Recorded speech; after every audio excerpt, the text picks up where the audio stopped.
Beginilah suasana gedung unit donor darah PMI Kota Banda Aceh pasca isu jual darah ke Kota Tangerang yang sempat menjadi perbincangan hangat belakangan ini.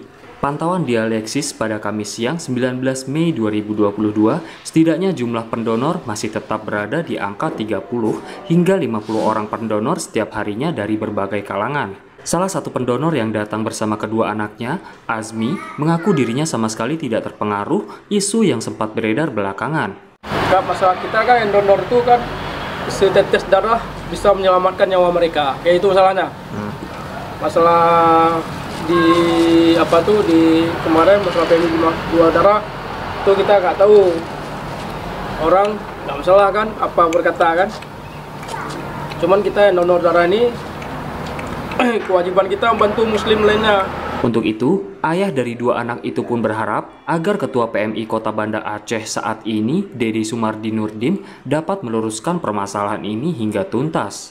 Dari Banda Aceh, Ahmad Nursalam, Dialeksis TV.